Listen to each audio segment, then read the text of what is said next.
more? That's great. Cool. Thank you.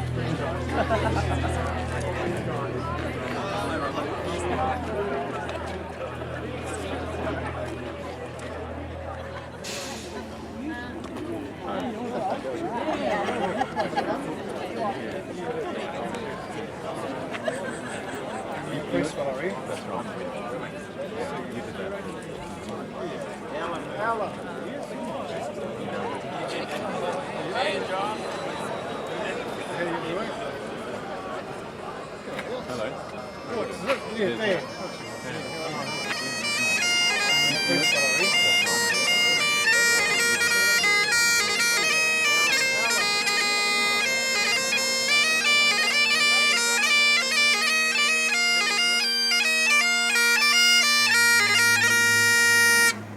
Good morning, everybody. My name is Ron Crosby. It's a very fitting way to start an occasion to celebrate the chap whose statue is about to be unveiled.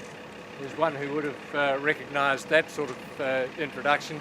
He came from Scotland. His name was David Hurd, and we're honoured today to have two of his direct descendants present in Felix Hurd, a direct grandson who's aged 98 and who's with us today, and also John Gleeson, a great grandson, and John's aged 82, and he has the direct memories that link the statue that's about to be unveiled by those two gentlemen with the viticulture industry in Marlborough.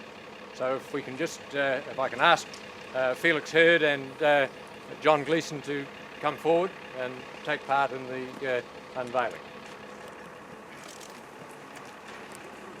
They're accompanied by Linda Cowley and Deirdre Cowley, who are the present linkage to the property involved, which is the Auntsfield property. 1, 2, 3.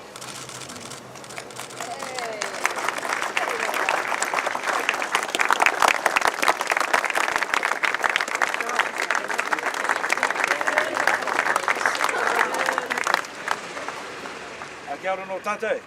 A tēnei wā ka tuaki au ki te mihi ki a tātou nei. Ua hara mai nei.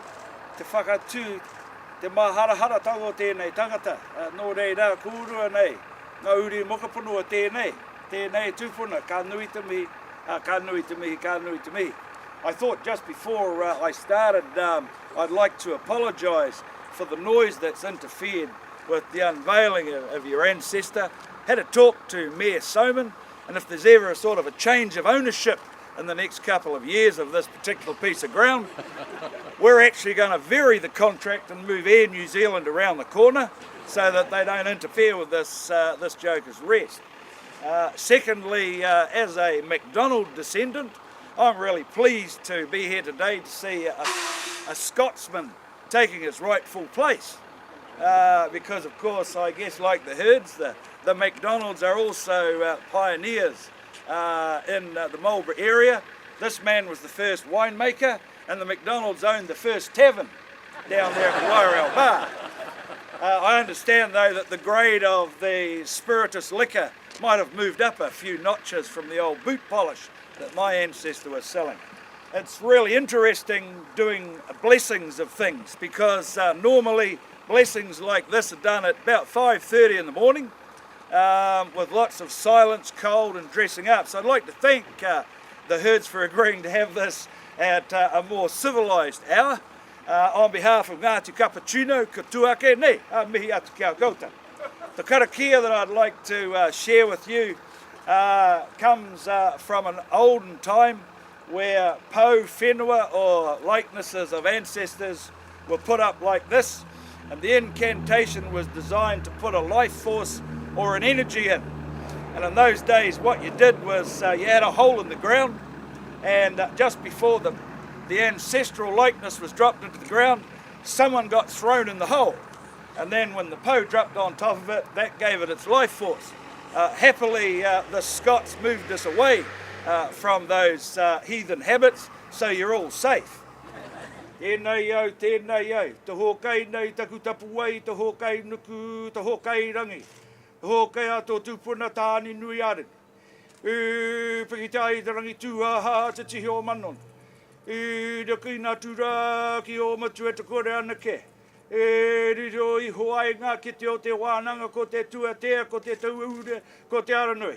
Me ngā kōhatu e rua, hukutai, rehutai. Ka tiri a ka pau a papatu anuku. Puta mai tira tangata ki ta whae ao ki te ao marama. Aungi e hui e tāki e. Thank you very much. What I'd like you to do before you leave here is all come up here and touch this man. And that way we have some dimension to make up for those one-dimensional signs over the other side that aren't Auntsfield. Kia ora.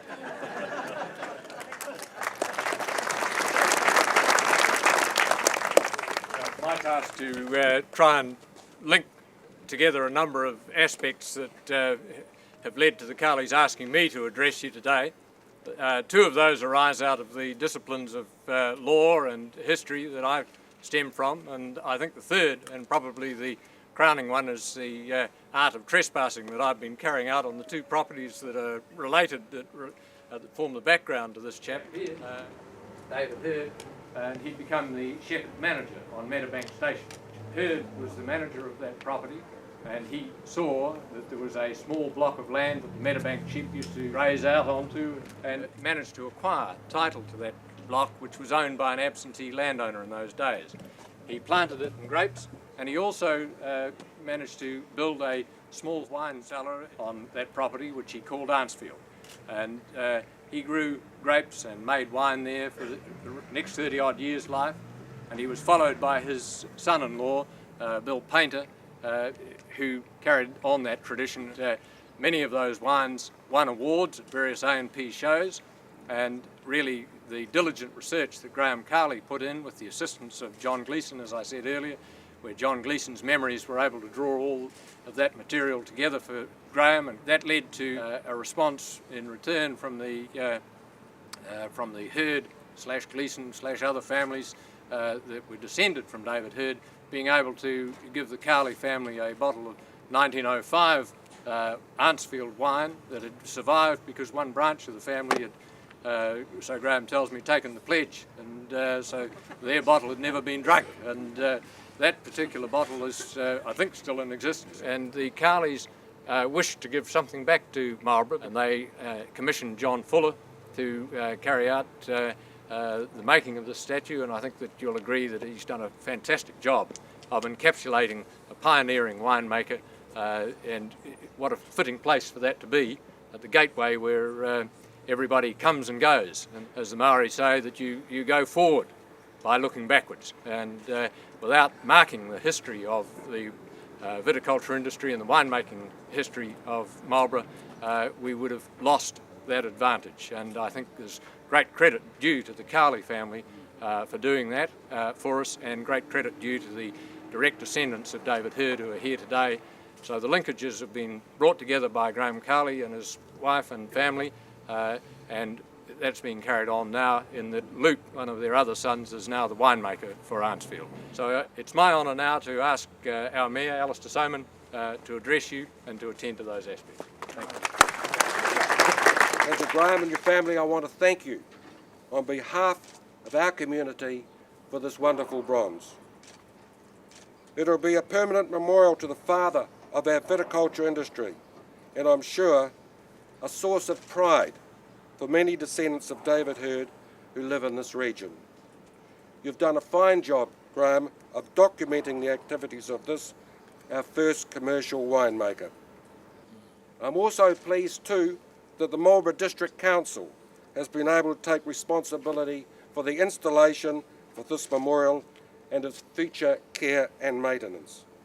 It's a splendid addition to the public artworks here in Marlborough, and I'm very, very proud to stand here today and be part of this important part of our history, the unveiling of the David Hurd sculpture. Thank you very much. And the last part of the activity, I think, is the time capsule. Thank you very much, Ben. It certainly gives me considerable pleasure to place under the statue Auntsfield Heritage 2005 Pinot Noir.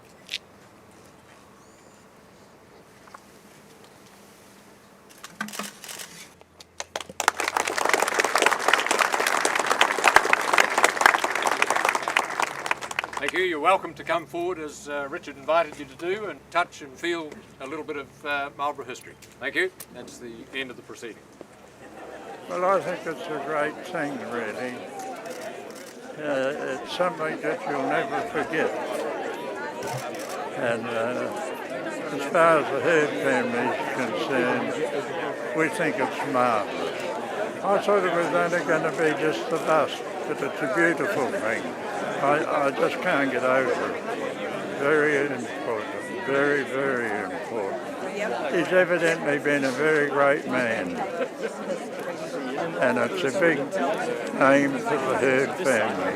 It means an awful lot because I remember it as a very small boy going into the wine cellar that David Heard created. But he only had 4 acres. But if he could come back and see the thousands of acres that there are now, you know, to have started something that's still going on 100 years later. Yeah, no, I think he couldn't have done better. I think it's a fantastic day. Everyone has enjoyed seeing this man come back to Marlborough again and remember the past. And of course, for a lot of them, they're all descendants, so it's a very special moment for them, and it's a pleasure. It's made it all worthwhile. It has been a long exercise and fraught, and it's just good to be here now and see the enjoyment and the worthwhileness of it. It's important to remember our past, as has been said. To move forward, looking backwards, is a wise thing to do. It means that we approach the future with caution and with knowledge, and the statue is a symbol of that. When you study history about a piece of land, the land takes on a new meaning. You find its heritage, and it tells you, makes all the work on the land much more enjoyable. You know, we decided to do the statue, but then we thought, well, a statue alone about Marlborough's first winemaker was not quite enough. There was something else, and the obvious thing was to do a wine dedicated to him. And so we decided to do a heritage wine, and that was in 2005. We immediately realised that it was 100 years since David Heard died in his last vintage. And then another extraordinary thing happened. We found some wine from 1905, Dave Heard's own wine. So we put a little bit of that in the 2005 heritage, which we thought was pretty appropriate. So the 2005 Pinot Noir from Auntsfield is very special and links right back to David Heard's beginning. We mightn't be able to bring David Heard back to life, but certainly we have a linkage with his winemaking in the wine, and we will continue that with all the heritage wines from now on. I think his place will be firmly established. He's here at the gateway to the province, and I hope that he will become embraced as a symbol of pioneering spirit and strength, and be an inspiration for people to continue doing those things, because the wine industry is one of continuous pioneering and finding new ways, just like he did.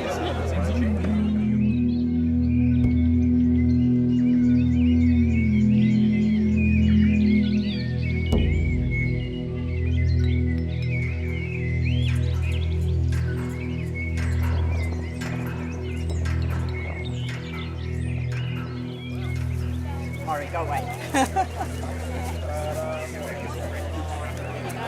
Welcome to Auntsfield. Lucky. After the weather we've had. This is for tasting.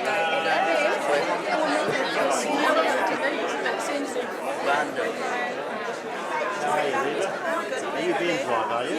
Oh, yes. Okay. I'll take one for him.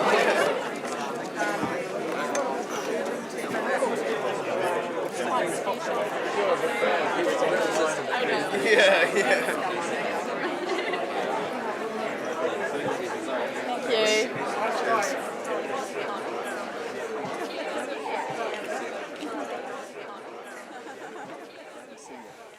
Well, welcome to Auntsfield, the place where David Heard lived and had his vineyard.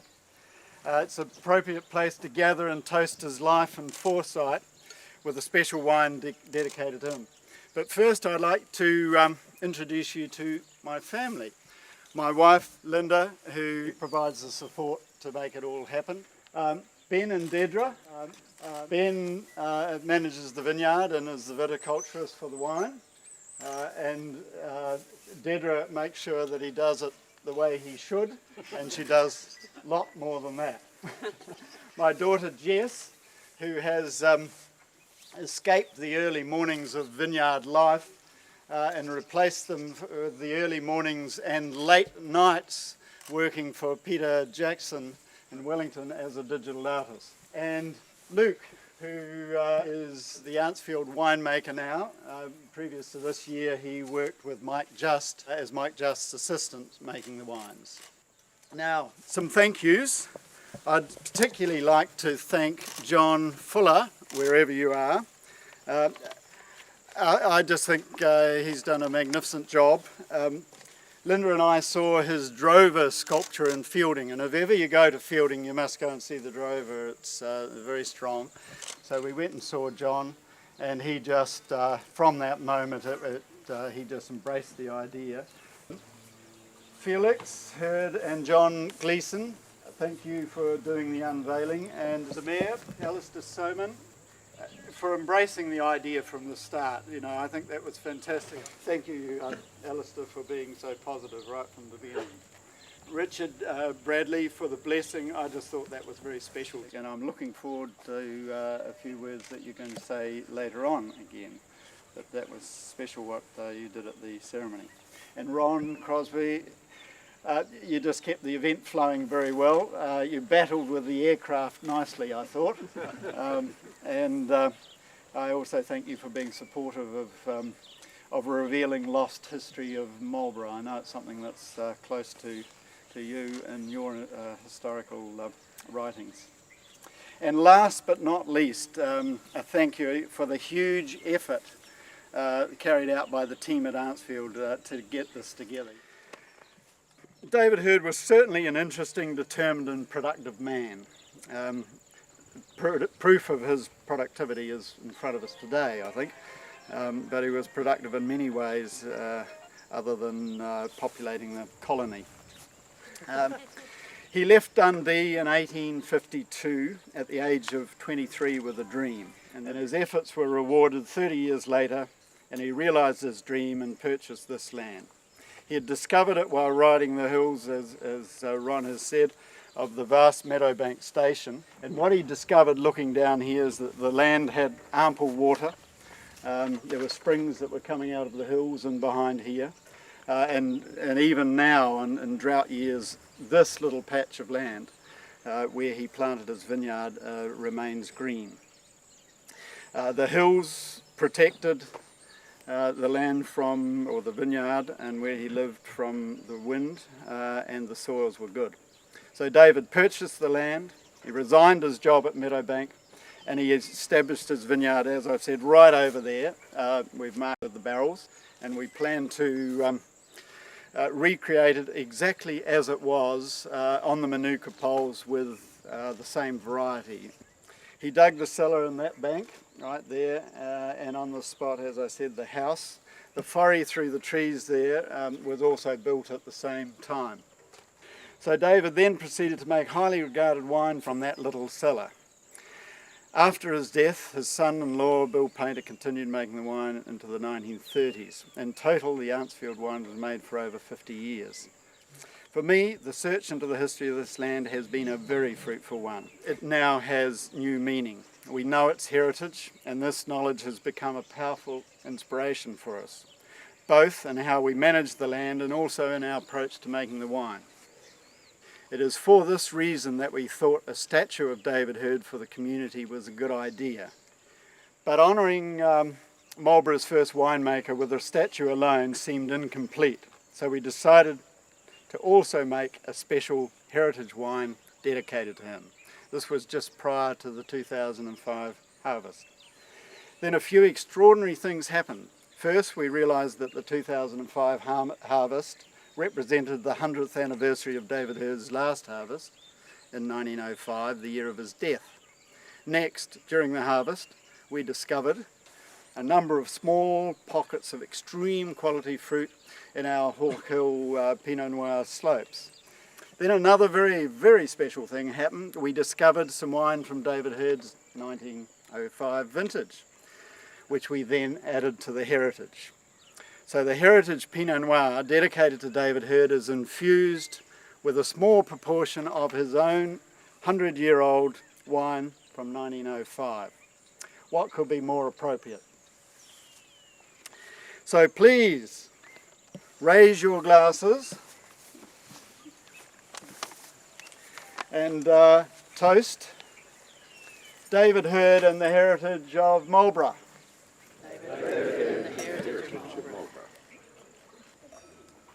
Well, enjoy your lunch and thank you. Yeah, I just really want to take the opportunity to say to the Hurds, good to see you again. I'm a part of that reunion. Secondly, to you, Graeme, this is more than just a wine. Marlborough's now full of names. One that I hope there are no representatives here, what I call critter marketing. Monkey Bay is just a name on a label. But I guess what you've done, something very important, is you've actually linked a piece of Marlborough's history, a transition from the early kumara growers through to the first vineyard owners, right through to what you want to do today. So Auntsfield actually has a human dynamic in it, which I came today to celebrate with us. So good luck.